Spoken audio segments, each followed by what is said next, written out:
Hello बच्चों, let's read the question. The question says that which one of the following has the lowest value of paramagnetic behavior? So paramagnetic behavior कैसे पता चलता है? तो आप चाहे तो डायपोल मोमेंट निकाल लो, ठीक है? तो सॉरी, मैग्नेटिक मोमेंट निकालो यहाँ पे। तो स्पिन मैग्नेटिक मोमेंट कैसे निकालते हैं? Under root of n plus N plus two, N into N plus two. और n क्या होता है? इसे बहुत मैग्नेट्रॉन में मेजर करते हैं और n होता है नंबर ऑफ अनपेयर्ड इलेक्ट्रॉन। क्योंकि स्पेसिस जो आपके पास अनपेयर्ड इलेक्ट्रॉन्स होते हैं उसे हम पैरामेग्नेटिक कहते हैं। तो जितना ज्यादा अनपेयर्ड इलेक्ट्रॉन्स होगा उतना ज्यादा पैरामेग्नेटिक बिहेवियर। तो आप कह सकते हो कि यहाँ से हम अगर स्पिन मैग्नेटिक मोमेंट निकाले तो उससे भी पता चल जाएगा, क्योंकि स्पिन मैग्नेटिक मोमेंट जिसका ज्यादा उसका मैग्नेटिक बिहेवियर ज्यादा, क्योंकि नंबर ऑफ अनपेयर्ड इलेक्ट्रॉन ज्यादा रहे होंगे। और कम तो मतलब कम, हमें लोवेस्ट चाहिए तो हमें कम देखना पड़ेगा। तो एक एक करके डिस्कस करते हैं। तो सबसे पहले हमें क्या करना पड़ता है? सेंट्रल मेटल एटम का ऑक्सीडेशन स्टेट निकालना पड़ता है। साइनाइड -1 ऑक्सीडेशन स्टेट में होता है, तो 6 मल्टीप्लाई -1 इक्वल्स टू कितना आ जाएगा? -3। अब सभी का एक जैसा ही है, तो सबका ऑक्सीडेशन स्टेट कॉमन हो गया, इसको ए नहीं मान के सबका कॉमन मान लेते हैं, सबका सेम आएगा। तो x कितना आ जाएगा? +3। मतलब सभी का +3 ऑक्सीडेशन स्टेट है, ये तो फिक्स हो गया। अब हम चलते हैं ए में। सबसे पहले क्या क्रोमियम है? क्रोमियम का एटॉमिक नंबर कितना होता है? 24। इलेक्ट्रॉनिक कॉन्फ़िगरेशन कैसे लिखते हैं? अब आर्गन हम बार बार लिखेंगे नहीं, सभी में आर्गन आएगा। आर्गन के बाद मैं पहली बार बस लिख देता हूं 3d5 and 4s1। पहला सेक्शन आता है इलेक्ट्रॉनिक कॉन्फ़िगरेशन लिखने में क्रोमियम का।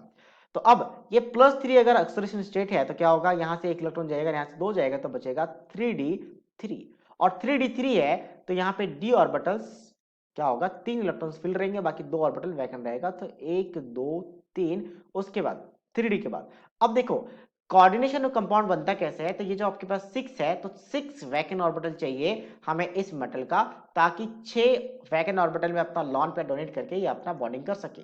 और 6 अगर हो तो 6 कोऑर्डिनेशन कहता है कोऑर्डिनेशन नंबर 6। तो इसके लिए दो पॉसिबिलिटीज होता है। एक inner orbital that is d2sp3 और एक आउटर ऑर्बिटल sp3d2। तो यहाँ पे क्या है? 3d के साथ ये 4s और 4p और 4d वाला भी खाली है।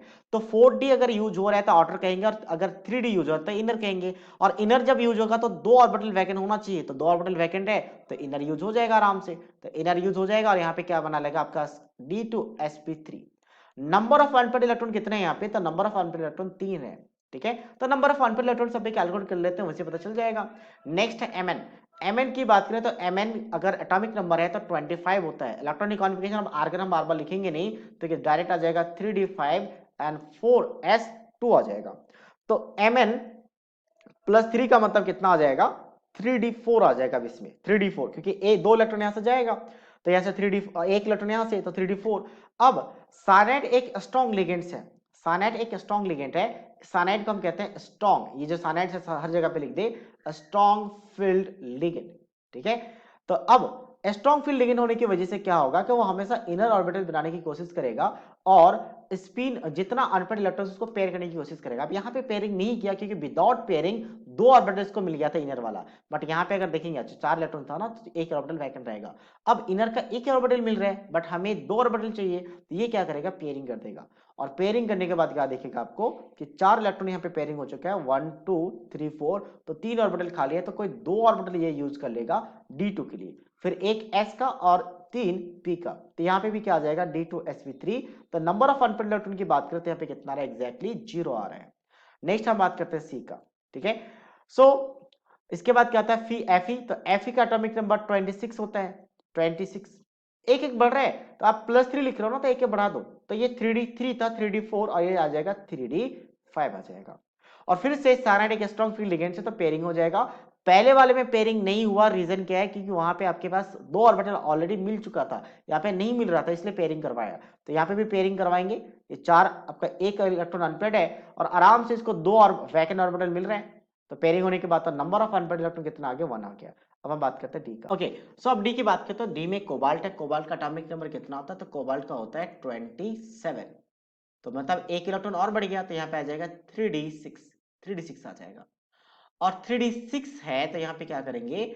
यहाँ पे भी आपका पेयरिंग हो जाएगा, यहाँ पे भी क्या होगा? आपका पेयरिंग होगा। तो पेयरिंग करने के बाद नंबर ऑफ अनपेड इलेक्ट्रॉन कितने बचेंगे यहाँ पे 1 2 3 4 5 6 दो ऑर्बिटल वैकेंट है, तो आराम से ये दो ऑर्बिटल को यूज कर लेगा, तो नंबर ऑफ अनपेड इलेक्ट्रॉन यहाँ पे भी कितना आ गया, 0 आ गया। तो दैट मींस दो जगह पे 0 आ रहा है यहाँ पे। ओके, दैट मींस यहाँ पे थोड़ा सा मिस हुआ। एक्चुअल में हमें दो ऑर्बिटल चाहिए था ना, तो एक ही इलेक्ट्रॉन का पेयरिंग होगा, एक ही इलेक्ट्रॉन का पेयरिंग होगा कुछ इस तरीके से। ठीक है, ये टोटल हमारे पास कितने हैं, टोटल हमारे पास अगर हम देखेंगे तो हमारे पास दो ऑर्बिटल चाहिए, ये दो ऑर्बिटल यूज हो जाएगा। तो यहाँ पे आपके पास एक इलेक्ट्रॉन का पेयरिंग होगा, तो नंबर ऑफ अनपेड इलेक्ट्रॉन यहाँ पे कितने रहेंगे, दो रहेंगे, क्योंकि टोटल 4 इलेक्ट्रॉन था। तो ये इलेक्ट्रॉन इसके साथ पेयरिंग हो जाएगा, तो 3 ऑर्बिटल यहाँ से आपके पास रहेगा और 2 ऑर्बिटल खाली रहेगा, तो नंबर ऑफ अनपेड इलेक्ट्रॉन पे 2 हो गए। तो सबसे मिनिमम कहाँ पे आया, ऑप्शन डी में। बाकी सी में तो 1 आया था और ए में तो सबसे मैक्सिमम था 3 था। So that means final answer of this question is D. So D is the right answer of this question. So I hope you understood it well. All the best.